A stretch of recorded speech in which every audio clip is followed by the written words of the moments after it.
Aleluia. Graça e paz, igreja. Vocês estão bem? Amém. Teve uma galera que só ficou olhando para minha cara assim. É porque vocês estão bem, né? Por isso que vocês não falaram nada. Que quem cala, consente. Então é porque vocês estão bem. Amém. Vão ficar melhor ainda daqui a pouco. Em nome de Jesus. Abram aí as suas Bíblias no livro de Romanos, capítulo 12 de Romanos. É um texto muito conhecido da palavra de Deus, que vai falar a respeito, irmãos, da necessidade de que todo aquele que nasceu de novo, todo aquele que foi alcançado pela misericórdia do Senhor, tenha a sua mente transformada, renovada por esse Deus. Mas antes da gente fazer a leitura do texto dessa noite, eu queria que a gente pensasse, né, a partir das palavras que Paulo traz aqui nesse texto, a respeito do caráter cristão. E que o Espírito de Deus ministre ao meu e ao seu coração, nos convencendo de todo pecado, justiça e juízo. Eu preciso que você guarde uma informação importante aí no seu HD agora. Guarda aí.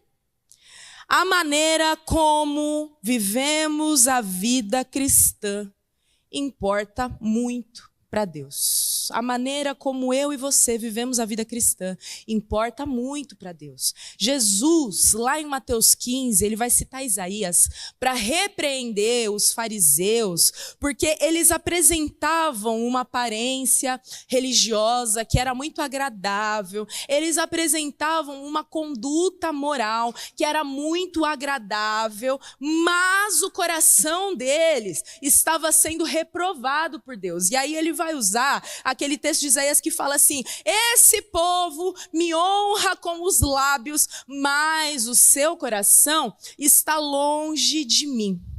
E lembrando um pouco do que o Paulo pregou semana passada a respeito da videira e do pai que é o agricultor e nós que somos os ramos, esse texto que ele pregou lá em João 15, ele vai lembrar a gente de que Jesus Cristo, a videira verdadeira, nós como ramos e o pai como agricultor, todo aquele ramo que dá fruto, o pai como agricultor, ele poda para que dê ainda mais fruto. Mas todo ramo que estando enxertado em Cristo Jesus não dá fruto, ele corta, e esse ramo é lançado no fogo. E com isso eu quero dizer que existe sempre a possibilidade de eu e você tomarmos o mesmo caminho dos fariseus que Jesus confrontou.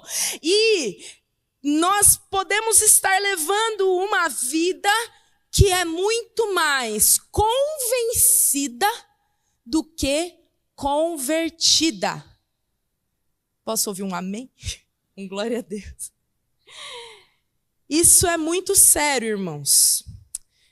Quando a gente fala com as crianças, os filhos de crente, a gente vai falar que filho de crente não é crentinho, né?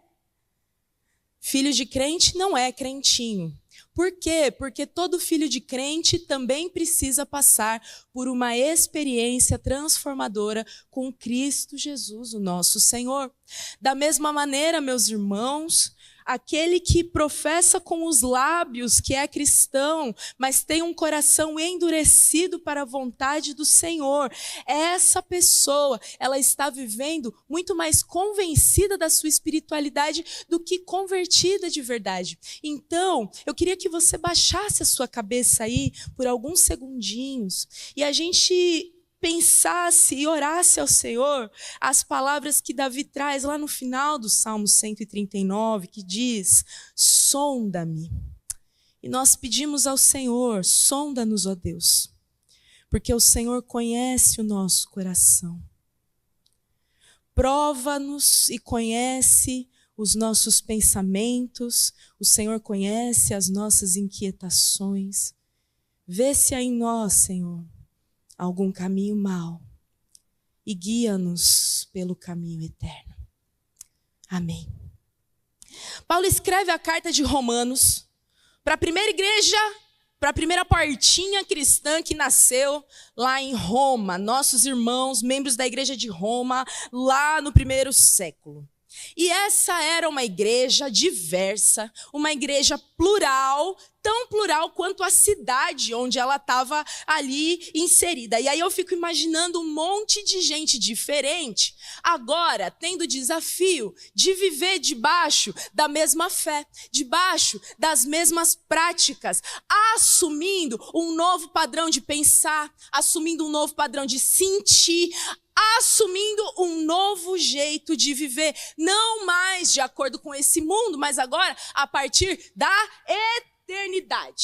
Isso vai trazer um monte de conflito para a igreja em Roma, porque a carne humana fica se debatendo assim dentro da gente, quando o Senhor Deus fala que a gente tem que seguir por um caminho, quando o nosso coração nos deseja que a gente siga no caminho oposto. A gente fica que nem peixe fora do aquário, se debatendo inteirinho, querendo voltar para nossa zona de conforto. Essa igreja em Roma, a gente vai perceber ao longo de toda a carta aos romanos, que ela devia possuir inúmeros conflitos de todos os tipos. Imagina, irmãos, os judeus convertidos que estavam nessa igreja, chocados com o comportamento dos gentios e dos pagãos que estavam ali. E eles deviam, assim, não ter muita disposição, muito amor em cuidar desses gentios, em esperar a transformação do Senhor na vida desses gentios e vice-versa. Os judeus, eles deviam se imaginar superiores, porque eles eram o povo da aliança. Mas os gentios, por outro lado, eles também deviam subestimar os judeus daquela comunidade. Por quê? Porque eles eram culturalmente superiores. Os gregos, o berço da civilização. Gente, era difícil conviver na igreja em Roma. Mas na nossa é bem fácil. A verdade é, irmãos, que abandonar o velho jeito de pensar, esse vício de viver uma vida carnal, pecaminosa, é muito complicado.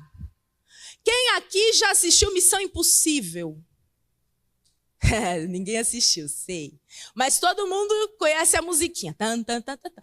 Todo mundo já viu aquela cena que o Tom Cruise tem que entrar dentro daquele negócio lá fechado lá, e aí ele vai cair, só que aquele lugar onde ele está, ele não pode ter nenhum tipo de ruído, não pode cair nenhum tipo de objeto no chão, e ele está a 10 centímetros do chão, não pode bater a respiração forte, porque qualquer coisa vai tá colocando em risco a vida dele. Vocês lembram dessa cena, que é desesperadora?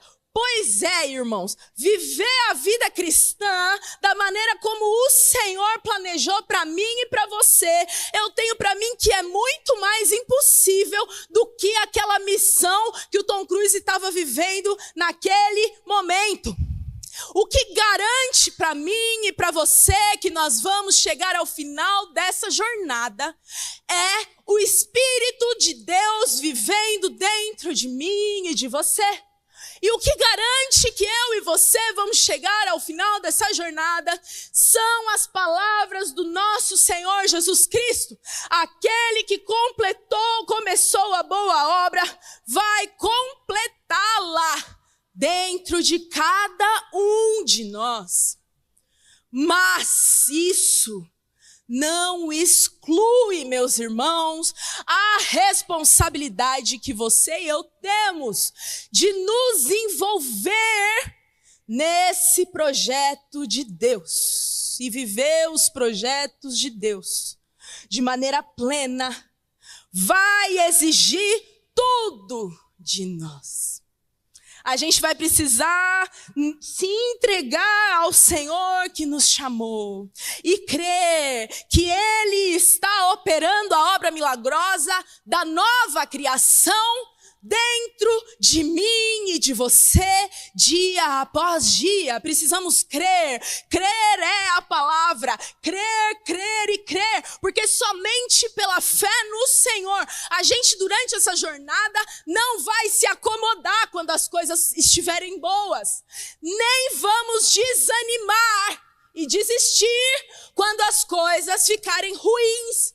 Crer num Deus que é bom, que é maravilhoso, que é fiel, que é poderoso, que tem a sua vontade que é imutável e que homem nenhum é capaz de paralisá-lo. Temos que crer, porque sem fé é impossível agradar a Deus. Mas por outro lado, precisamos praticar cada um dos ensinamentos que o Senhor nosso Deus traz na sua palavra. Praticar o que o Senhor nos ensina é um compromisso que eu e você assumimos com a obra que Ele está realizando. Praticar a vontade do Senhor sem reservas, sem arrependimentos, sem olhar para trás. O Senhor Jesus nos ensina que quem quisesse segui-lo, quem quiser vir após mim, vocês sabem de cor esse versículo, negue-se a si mesmo, tome a sua cruz e siga-me. Paulo, lá em 1 Coríntios 9, ele vai trazer uma imagem que é muito figurativa, que ajuda a gente a entender ainda mais o que o Senhor Jesus está nos mostrando, o nosso compromisso com a vontade de Deus. E ele vai falar que ele esmurra o próprio corpo dele e faz do seu corpo o seu escravo, para que depois dele ter pregado a muitos, ele mesmo não venha a ser desqualificado. Não é que Paulo é um masoquista que não, irmão. Ele não pratica aqui a automutilação, mas o que ele está querendo mostrar para mim e para você é que nós precisamos humilhar a vontade da nossa carne e, se necessário for, que a nossa carne sofra para que a vontade do Senhor prevaleça. Assim será. Crer e agir e executar a vontade do Senhor. Esse é um padrão do reino de Deus, que é um princípio inegociável na vida cristã. E o nosso crescimento espiritual, muitas vezes, é tão imperceptível, é tão tímido, é tão lento, porque a gente ainda fica lutando, né, irmãos? A gente ainda fica lutando com Deus, né? Nessa tendência de preservar um pedacinho da gente mesmo pra gente, né? Então, tem um momento da luta que você fala assim, aqui já é demais. Chegou no meu limite. Ou então, você vive uma outra situação e você fala assim, eu sou assim mesmo. Você tem que entender que eu sou assim. A gente fica o tempo todo tentando guardar um pedacinho de nós pra gente mesmo. Então, fala, ai, Senhor, tudo bem, eu te entrego tudo.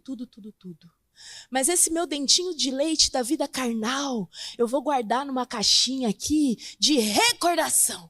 Eu vou guardar uma recordação de quem eu era. E nos momentos difíceis da nossa vida, e eles chegam, e eles estão direto aí, né? Eles não só chegam, como muitas vezes eles estão demorando para ir embora. Mas nesses momentos, o que vem para fora é aquele nosso velho homem. E a gente fica se auto-justificando. Porque eu sou assim. Porque é desse jeito mesmo. Porque tem que entender que é a minha personalidade. Porque tem que entender que é a minha fraqueza. Porque tem que entender. E por isso a gente não consegue crescer espiritualmente na presença do Senhor. Porque a gente continua tentando preservar para nós mesmos uma parte de nós. Irmão, eu quero te falar uma coisa, você pode parar de uma vez por todas de tentar conciliar suas duas naturezas. Elas são irreconciliáveis, elas são inimigas, elas se detestam. A sua natureza pecaminosa é inimiga da sua natureza espiritual. E elas vão viver em constante conflito. E uma delas tem que morrer um pouquinho todo dia. E em nome de Jesus, que seja a sua natureza carnal a morrer e perder força todo dia mais e mais. Dito isso, meus irmãos, vamos para o texto dessa noite que diz assim: portanto, irmãos, pelas misericórdias de Deus, peço que ofereçam o seu corpo como sacrifício vivo, santo e agradável a Deus. Este é o culto racional de vocês. E não vivam conforme os padrões deste mundo, mas deixem que Deus transforme vocês pela renovação da mente, para que possam experimentar qual é a boa, agradável e perfeita vontade de Deus. A gente está aqui num ponto muito importante dessa carta de Paulo. Paulo tinha acabado no capítulo 11 de trazer toda a sua exposição teológica, todo o seu ensino teórico a respeito da fé no Senhor. Algo que era muito comum na divisão das cartas. Uma parte era dedicada ao ensino da teoria e a outra parte era dedicada ao ensino da prática. E Paulo tinha acabado de encerrar os seus ensinamentos ali teóricos para essa igreja. E aqui ele começa então a falar sobre a vida cristã de uma maneira um pouco mais prática. E por isso ele fala, portanto, irmãos, pelas misericórdias de Deus, eu peço que ofereçam o seu corpo. As misericórdias de Deus, Paulo vai mostrar lá no capítulo 11, versículo 32, que são as misericórdias de Deus que nos nivelam.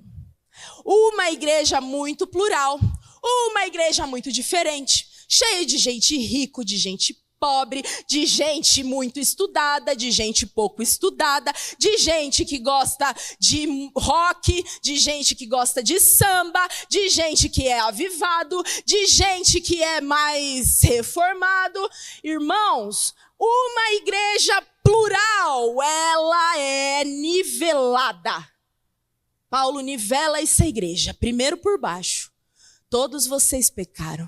Todos vocês se rebelaram, não importa a sua origem, todos vocês, sem exceção, são pecadores rebeldes contra o Senhor. O Senhor encerrou todos vocês debaixo da rebelião do pecado.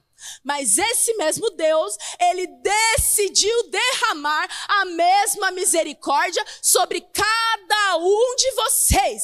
Então, não importa quem você é aqui, porque todos nós somos iguais. E somos iguais não só por sermos todos humanos. Essa coisa. Todos nós somos iguais porque todos nós pecamos. E todos nós fomos alcançados pela misericórdia do Senhor.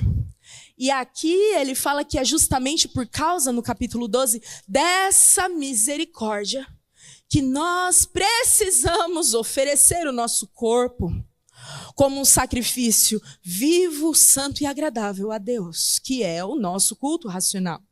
Vamos dividir um pedacinho desse versículo. A primeira parte, ele vai falar sobre oferecer como sacrifício. Ele vai trazer esse primeiro ensinamento prático para nós, que remete a gente lá para o Antigo Testamento, lá para o antigo sistema, né, de sacrifícios que eram oferecidos ali no templo como uma maneira de apresentar adoração contínua a Deus. E, irmãos, enquanto eu meditava a respeito desse texto, eu fui assim, irmãos, tomada de um constrangimento, de uma dor, irmãos. Porque eu não sei em que momento da igreja que a gente começou a inverter os negócios aí. E começamos a entender que a gente vinha para a igreja, que a gente entrava na presença de Deus para receber coisas. Eu não sei em que momento que a gente começou a ter essas coisas doidas na cabeça. Eu quero receber unção, quero receber poder, quero receber uma alegria, quero receber uma bênção, quero receber um não sei o que lá. Eu entro na presença de Deus para receber. Eu não sei de onde que veio isso. Porque a palavra do Senhor, toda ela, desde Gênesis, vai nos mostrar que as pessoas entravam na presença do Santo e Eterno Deus a fim de oferecer algo para Ele. Oferecer um sacrifício. E isso desde Gênesis. A gente vê lá Caim e Abel, aqueles dois famosos irmãos, indo diante do Senhor oferecer um sacrifício a Deus. Um foi aceito e o outro foi rejeitado. Mas cultuar a Deus tem a ver com oferecer algo ao Senhor. Quando a gente pensa no sistema de sacrifícios que eram apresentados no templo, Levítico vai falar que o fogo do altar não se apagava nem de dia nem de noite, e que os holocaustos eles subiam continuamente como um aroma diante do Senhor. Nós somos ofertas vivas, nós somos sacrifício vivo ao Senhor, e de dentro de nós, dia e noite, continuamente vai subindo um aroma diante das narinas do nosso Deus. Aleluia! Mas sacrificar apenas não é um culto a Deus. Apenas oferecer ao Senhor não é em si um culto que agrada a Deus. O culto tem que ser racional. E o que será que Paulo quer dizer com culto racional? Será que ele estava pensando assim, que o culto racional é um culto cheio de argumentações complexas? Cheio de citações que estimulam a nossa mente? Será que é isso, irmão, que Paulo está querendo dizer aqui? Não é, mas eu vou trazer uma citação para vocês, tá bom? Essa semana, enquanto eu estudava, surgiu assim, saltou esse texto e eu queria compartilhar com vocês. Diz assim: se compreendemos o Evangelho, então indiferença e apatia serão respostas irracionais. A adoração que devemos oferecer a Deus não é sem entendimento. Em outras palavras, quem entendeu o Evangelho de verdade não consegue oferecer para Deus apatia e indiferença. Se a gente canta aqui que o Senhor é santo e todo-poderoso e você fica assim, é porque você não entendeu o Evangelho, meu irmão. Não entendeu o Evangelho. Porque o Evangelho faz a nossa alma vibrar e estremecer diante da grandeza desse Deus. Então, quando Paulo fala de culto racional é apresentar o nosso corpo como um tipo específico de sacrifício. Nós somos a oferta individualmente, mas também somos oferta como corpo, como comunidade. E essa oferta precisa ser viva, santa e agradável a Deus. Sacrifício vivo, santo e agradável. E lá no Salmo 51... Davi, em um dos seus momentos de maior dor e angústia, ele vai dizer o seguinte, que sacrifício agradável a Deus é o espírito quebrantado, coração quebrantado e contrito, não desprezarás, ó Deus. Culto racional é oferecermos de uma vez por todas e daí para diante, dia após dia, o nosso próprio corpo com tudo aquilo que existe dentro de nós, como um sacrifício vivo, santo e agradável, que flui de um coração quebrantado e contrito. Meu irmão, será que você tem oferecido um culto racional a Deus? Será que você tem fluído de você uma adoração que sobe diante das narinas de Deus como um aroma suave e agradável, meu irmão? Que tipo de culto você tem oferecido a Deus? Essa é a primeira pergunta que você tem que responder para você mesmo nessa noite. Eu também. Mas o texto continua. E diz assim o versículo 2. E não vivam conforme os padrões deste mundo, mas deixem que Deus os transforme. Calma aí que a boca está seca. Deixem que Deus os transforme pela renovação da mente, para que possam experimentar qual é a boa, agradável e perfeita vontade de Deus.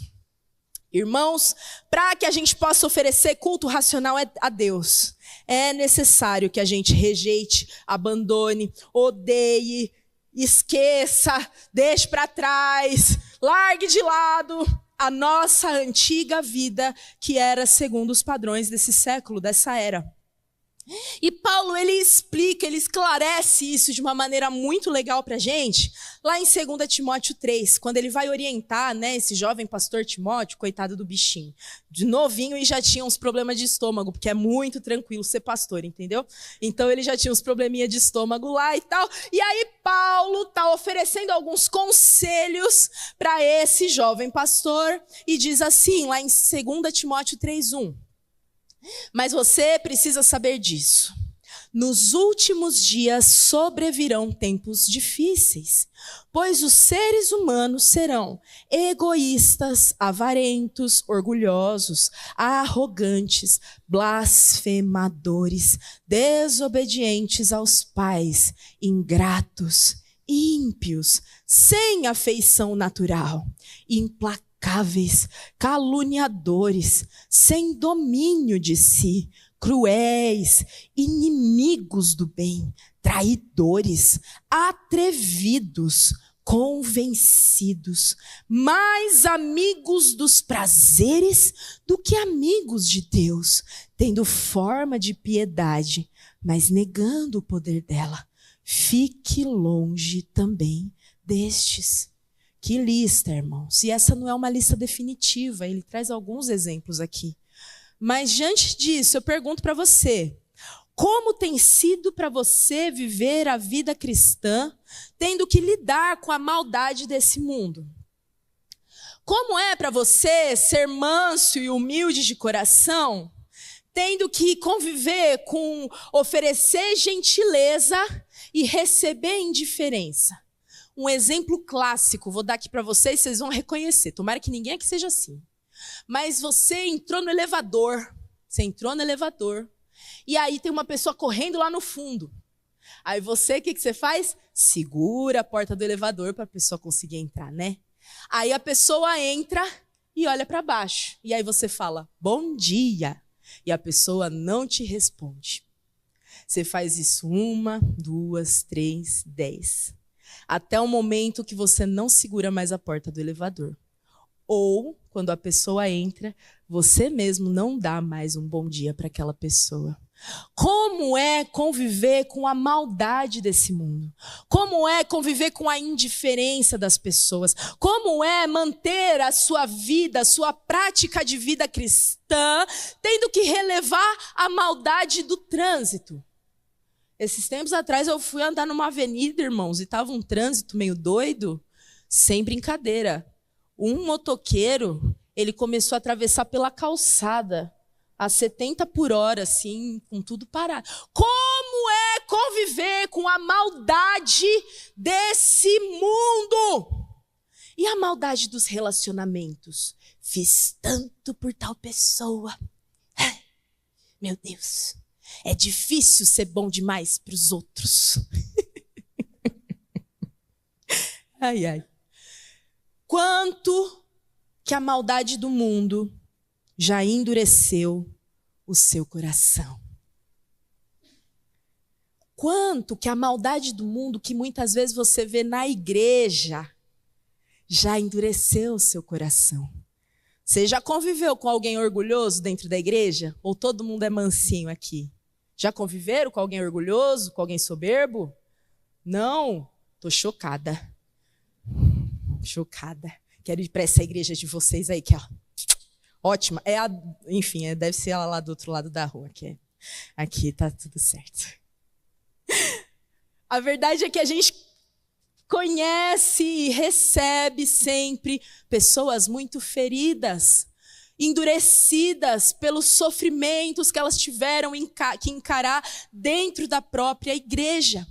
E diante disso, meus irmãos, eu quero falar para você, pelo temor, pelo sangue poderoso de Jesus, Não se coloque no lugar da vítima. Não se coloque. Porque é muito provável que nesse seu processo de dor, de traição, de frustração, o seu orgulho, a sua maldade e a sua própria ganância também vieram para fora e feriram o seu ego. E a dor que você vem aí sustentando dentro de você é por causa desse seu bendito ego que já devia ter morrido há muito tempo atrás. Mas você continua tentando alimentar ele. Irmão, não se coloque no lugar da vítima. Não se amolde aos padrões deste mundo. Não assuma a maldade e a indiferença como práticas da sua vida, porque você tem recebido maldade e indiferença. Não se amolde aos padrões desse mundo, mas se deixe transformar. E aqui, a palavra para transformação é, vocês conhecem, fala comigo, metanoia. A palavra que a gente estampa em igreja, em nome de acampamento, em nome de congresso, em camiseta. Metanoia, transformação. E sabe onde que aparece exatamente a mesma palavra? No momento em que Jesus é transfigurado. Ali naquele monte, a palavra do Senhor diz que o rosto de Jesus brilhou mais forte que o sol e as roupas de Jesus ficaram mais brancas do que a luz. Ali Jesus foi transfigurado. Metanoia. Deixe que Deus te transforme, te transfigure pela renovação da sua mente.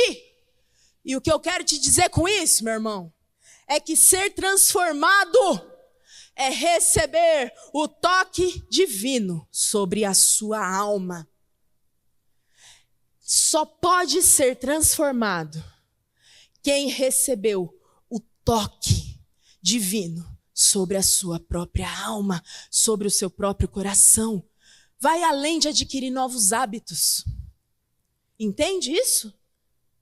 Porque adquirir novos hábitos, muitas vezes a gente faz para conseguir conviver, para conseguir ser aceito dentro de um grupo, tipo um clube. Entende, irmão? Então eu começo a falar de uma determinada forma, me vestir de uma determinada forma, ouvir um certo tipo de música, colocar um certo tipo de roupa, comer um certo tipo de comida, falar de um tipo de um jeito assim agradável para ser aceito dentro de um tipo de lugar. Igreja não é clube, não deveria ser. Isso não é transformação. Transformação é viver uma vida nova. Porque você e eu recebemos o toque sublime das mãos do Eterno.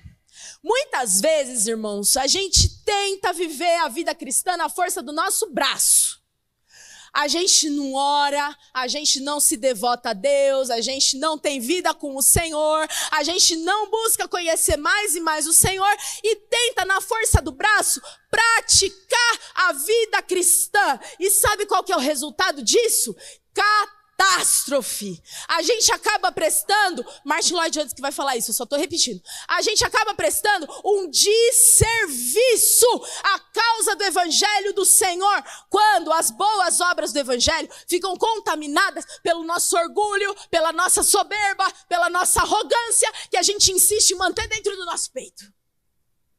Quer um exemplo? Alguém te dá aquela fechada no trânsito. Deus te abençoe, irmãozinho. Vá na paz. Irmão, pra que isso? Pra que você faz isso? Quem que você está querendo enganar? Se o seu coração está cheio de ódio, cheio de violência, e você está tentando manter uma postura, diante de quem? Se o Senhor, que é puro de olhos, vê como é que está o meu e o seu coração. Quando a gente fala, eu faço isso isso, porque eu quero... Uma vez a gente viveu uma cena numa igreja e foi muito engraçado, irmãos. Meu Deus do céu. Não pra pessoa, né? Mas a gente ri disso até hoje.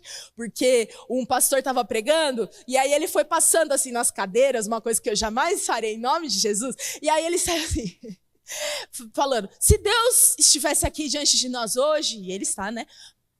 Qual seria o seu pedido para Deus? E aí ele colocou o microfone na boca de uma visitante. E aí a visitante virou e falou assim, eu quero ser uma melhor serva para o meu Senhor. Desse jeito, eu quero ser uma melhor serva para o meu Senhor. E aí esse pastor era muito sincerão, e ele, para com isso. A visitante nunca mais voltou. Não sei porquê. Mas, irmãos, tentar viver uma vida cristã na força do nosso braço não engana ninguém a não ser a nós mesmos e acaba prestando um desserviço para o evangelho, porque o mundo olha para você e além de não enxergar Jesus, ele está enxergando a sua falsidade, a sua hipocrisia, o seu orgulho, a sua soberba de você ficar tentando ser diferentão, superiorzão. Então, meu irmão, entenda de uma vez por todas que a vida cristã é vivida num relacionamento com o Senhor. E só é possível quando nós nos deixamos ser transformados, transfigurados pela renovação da nossa mente, pelo dedo do eterno Deus. Talvez, irmão, você seja uma pessoa disciplinada. Então, quando você está com raiva, é fácil para você ficar quieto. Talvez você seja uma pessoa disciplinada, então quando você quer escapar, sou disciplinado, consigo manter o meu domínio próprio em dia. Mas o Senhor, assim como ele conhecia o coração daqueles fariseus, né, lá em Mateus 15, ele também conhece o meu e o seu coração. Dele a gente nunca vai conseguir se esconder. Então, meu irmão, se renda de uma vez por todas, de modo que o seu ser passe a verdadeiramente manifestar o mesmo brilho que a gente viu resplandecer no rosto de Jesus. Aleluia. E estamos encerrando aqui, meus irmãos, essa exposição. Se o Mané Worship já pudesse posicionar. Por fim, meus irmãos, o que Paulo quer nos ensinar aqui é que nós devemos oferecer. Adorar é ofertar, adorar é sacrificar o nosso corpo a Deus como um sacrifício vivo, santo e agradável e nos rendermos ao mover do eterno Deus, de modo que o Senhor nos transforme. O Senhor nos transfigure a nossa mente dia após dia. E esse texto de Romanos, ele continua agora trazendo aqui alguns exemplos bem práticos para nós. Então, meu irmão, acompanha comigo, que vai dizer assim o versículo 3. Digo a cada um de vocês que não pense de si mesmo além do que convém. Viu? Não pense de si mesmo além do que convém. Pelo contrário, pense com moderação, segundo a medida da fé que Deus repartiu a cada um. Aí lá no 9 ele vai falar assim: o amor seja sem hipocrisia. Odeiem o mal e apeguem-se ao bem. Amem uns aos outros com amor fraternal. Quanto à honra, deem sempre preferência aos outros, sempre preferência aos outros. Quanto ao zelo, não sejam preguiçosos, sejam fervorosos de espírito, servindo o Senhor. Alegrem-se na esperança, sejam pacientes na tribulação e perseverem na oração. Ajudem a suprir as necessidades dos santos. Pratiquem a hospitalidade. Abençoem aqueles que perseguem vocês. Abençoem e não amaldiçoem. Alegrem-se com os que se alegram e chorem com os que choram. tenham o mesmo modo de pensar de uns para com os outros. Em vez de serem orgulhosos, sejam solidários com os humildes. Não sejam sábios aos seus próprios olhos. Não paguem a ninguém mal por mal. Procurem fazer o bem diante de todos. Se possível, no que depender de vocês, vivam em paz com todas as pessoas. Meus amados, não façam justiça com as próprias mãos, mas deem lugar à ira de Deus, pois está escrito: a mim pertence a vingança e eu é que retribuirei, diz o Senhor. Façam o contrário. Se o seu inimigo tiver fome, dele de comer. Se tiver sede, dele de beber. Porque fazendo isso, você amontoará brasas vivas sobre a cabeça dele.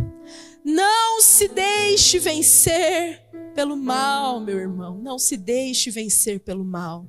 Mas vença o mal com o bem. O nosso culto a Deus tem padrão, meus irmãos.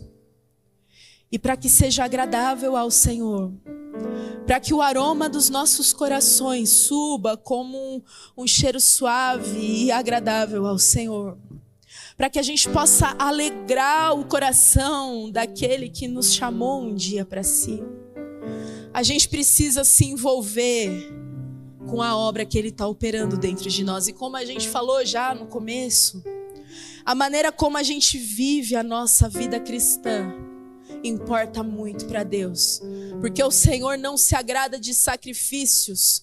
Do contrário, eu os ofereceria, diz Davi lá no Salmo 51. E não tens prazer em holocaustos. Sacrifício agradável a Deus é o espírito quebrantado, coração quebrantado e contrito. Não o desprezarás, ó Deus.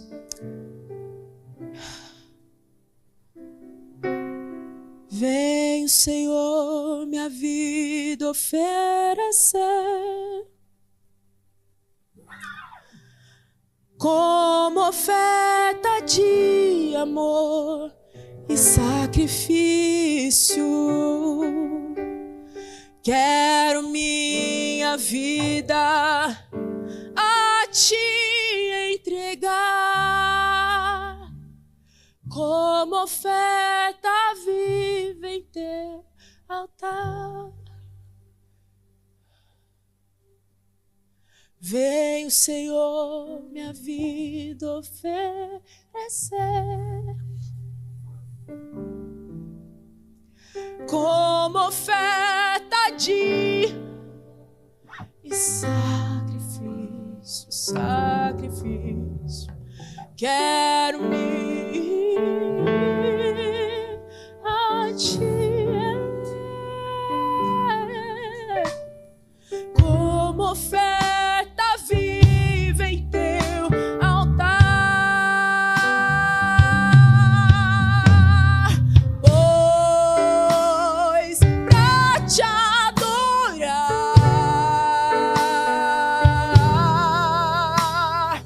foi que eu nasci.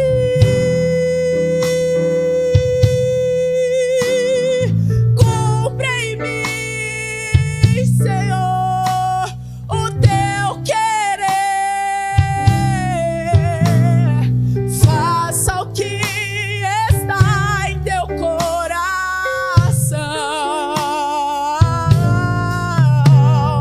e que a cada dia eu queira mais e mais estar ao teu lado, Senhor. Pois pra te adorar foi que eu nasci.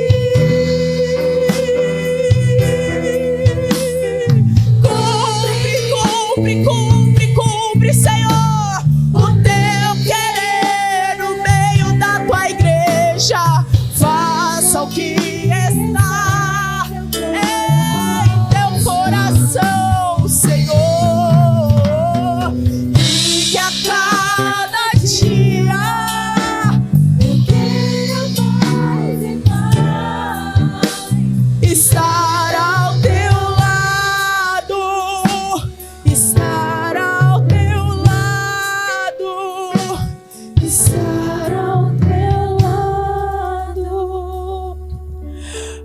pra te adorar, ó Rei dos Reis. Foi que eu nasci.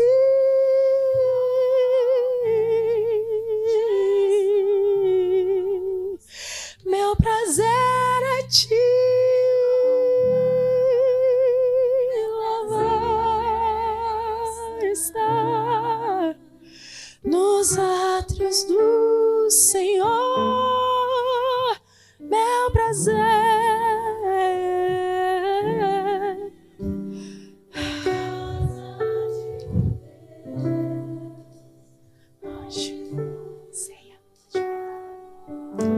Senhor, nosso Deus e nosso Pai,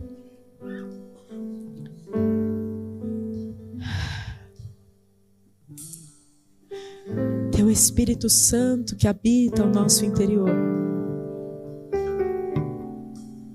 é capaz de nos convencer de todo pecado, justiça e juízo, Senhor. Vê se há em nós algum caminho mau, Pai. Algum caminho que te ofende, Pai, que ofende a tua santidade, que ofende a tua glória. Que nós possamos subir diante do Senhor dia após dia, como um aroma suave e agradável, Pai, que encha os céus de louvor e de adoração, e que o Senhor receba-nos, Pai, que o Senhor se alegre em nos receber, Pai, dia após dia, Senhor, como um sacrifício vivo, santo e agradável ao Senhor, em nome de Jesus. Aleluia. Momento de Santa Ceia, meus irmãos, nesse mesmo espírito, nessa mesma atmosfera. Prepare os elementos aí enquanto eu leio esse texto que está lá em Hebreus 10, de 11 a 22, que diz assim: Ora, todo sacerdote se apresenta dia após dia para exercer o serviço sagrado e oferecer muitas vezes os mesmos sacrifícios que nunca, jamais podem remover pecados. Jesus, porém, tendo oferecido para sempre um único sacrifício pelos pecados, assentou-se à direita de Deus, aguardando daí em diante até que seus inimigos sejam postos por estrado dos seus pés. Porque com uma única oferta aperfeiçoou para sempre os que estão sendo santificados, e disso nos dá testemunho também o Espírito Santo que habita dentro de mim e de você. Porque após ter dito: esta é a aliança que farei com eles depois daqueles dias, diz o Senhor, e imprimirei as minhas leis no coração deles e as inscreverei sobre a sua mente, acrescenta também dos seus pecados e das suas iniquidades jamais me lembrarei. Ora, onde há remissão de pecados, não existe mais necessidade de sacrifício pelo pecado. Portanto, meus irmãos, tendo ousadia para entrar no santuário pelo sangue de Jesus, pelo novo e vivo caminho que ele nos abriu por meio do véu, isso é, pela sua carne, e tendo um grande sacerdote sobre a casa de Deus, aproximemo-nos com um coração sincero, em plena certeza de fé, tendo o coração purificado de má consciência e o corpo lavado de água pura. Nesse momento, irmãos, tão santo, tão solene e simbólico, que a gente vai participar aqui junto da Santa Ceia do Senhor. Eu convido você a entrar diante do Senhor com confiança, com alegria, porque a gente se lembra agora que vivemos hoje em Cristo Jesus uma nova vida que com toda certeza é uma vida participando do corpo de Cristo. Então, meu irmão, pegue aí desse pão nesse momento, trazendo à memória o corpo do Senhor que foi entregado e esmagado por amor de cada um de nós. E que você coma desse pão com uma consciência transformada, transfigurada, oferecendo nesse momento seu culto racional ao Senhor e declarando com esse ato simbólico que eu e você somos parte dele, somos parte do Senhor e temos a sua natureza santa dentro de nós. Coma desse pão nesse momento.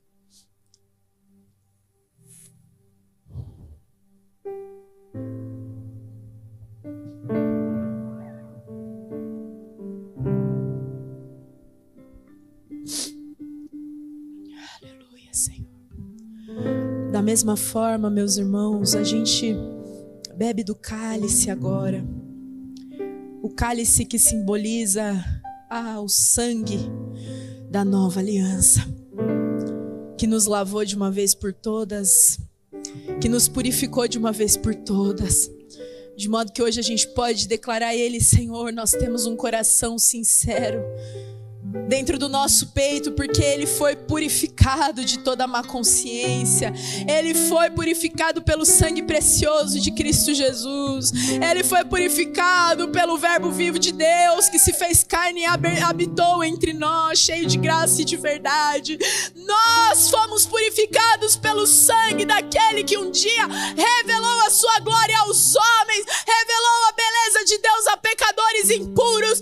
É pelo sangue precioso desse Senhor que hoje nós podemos ser parte desse Cristo, que é o cabeça de todo aquele que nele crê, de toda tribo, língua e nação, de todos os tempos e eras que estão reunidos nele. É pelo sangue do Cordeiro de Deus que nós podemos celebrar nova vida. É pelo sangue de Cristo Jesus que nós temos acesso à eternidade. É pelo sangue de Cristo Jesus que já não há mais acusação sobre mim e sobre você. É pelo sangue precioso de Cristo Jesus que nós podemos ter acesso livre ao Pai. É pelo sangue de Cristo Jesus que nós podemos declarar este nome, que é sobre todo nome, sem sermos consumidos, mas pelo contrário, sendo abraçados pela graça, sendo abraçados pelo seu amor, sendo abraçados pelo seu perdão. Ainda quando a gente cai, ainda quando a gente peca, o amor dele não muda, o amor dele não diminui. O sangue precioso de Jesus foi vertido naquela cruz, e eu e você podemos hoje adorá-lo em espírito e em verdade, porque ele fez com que isso tudo fosse possível. Então beba desse sangue em adoração ao Senhor, em gratidão ao Senhor, em entrega ao Senhor nesse momento, em nome de Jesus.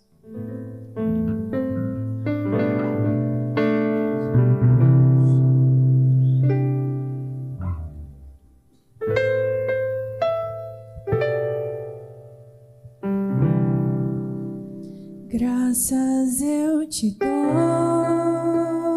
Pai, pelo preço que pagou, sacrifício de amor que me comprou, ungido do Senhor. Pelos cravos em suas mãos, graças eu te dou, ó meu Senhor, lavou minha mente e coração, me deu perdão, restaurou minha comunhão. Digno é o Senhor,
Digno é o Senhor.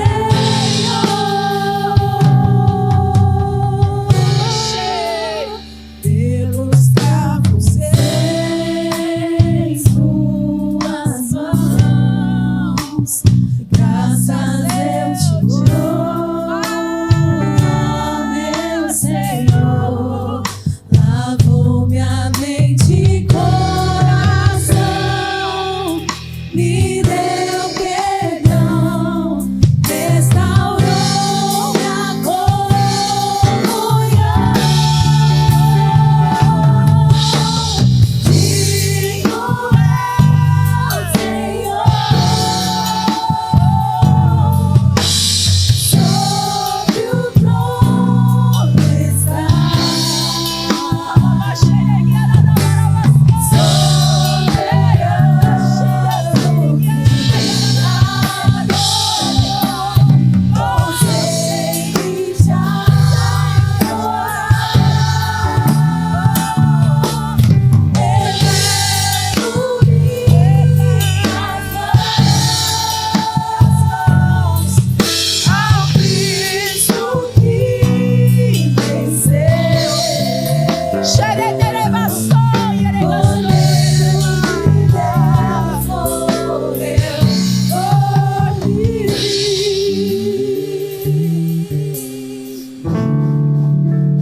Mas ressuscitou.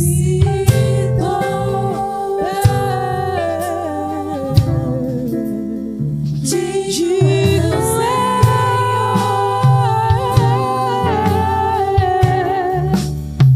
mas ressuscitou.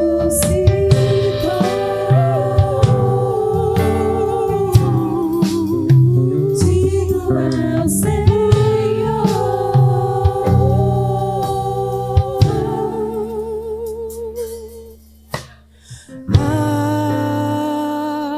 Alvo mais que a neve,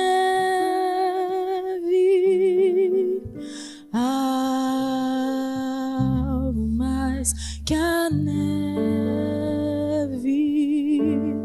se neste sangue lavado, mais alvo que a neve serei. Cante isso mais uma vez, meu irmão. Alvo mais que a neve,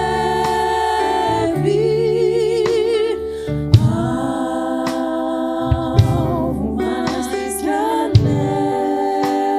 neve, se neste sangue lavado, mais alvo que a neve serei. Senhor, nosso Deus e nosso Pai, queremos oferecer a Ti este culto como um sacrifício vivo, santo e agradável a Ti, Senhor. Nós elevamos as nossas mãos ao Cristo que venceu, ao Cordeiro de Deus, que se entregou por nós, que ressuscitou ao terceiro dia e que está sentado hoje à direita de Deus Todo-Poderoso, que tem o nome que está acima de todo nome. O Cristo Jesus que naquela cruz envergonhou principados e potestades, expondo eles à vergonha pública. O Senhor Todo-Poderoso que foi glorificado naquele madeiro e que um dia, em breve, virá resgatar a sua igreja. Que nós possamos estar diante de Ti como uma noiva pura, santa, imaculada. Que alegre o Senhor, que faça os Teus olhos brilharem ao nos ver, Pai, como um noivo apaixonado. Em nome de Cristo Jesus, Senhor, essa igreja é Tua. E nós queremos despedir a Tua igreja, Senhor, declarando que o amor do nosso Deus e Pai, que a graça de Cristo Jesus, nosso Senhor e Salvador, e que as eternas consolações do Espírito Santo do vivo Deus estejam sobre cada um aqui presente, sobre cada um que nos assiste pela internet, sobre cada um de nós hoje, para todos sempre. Amém e amém. Que Deus os abençoe, irmãos. Vão na paz do Senhor. Amém.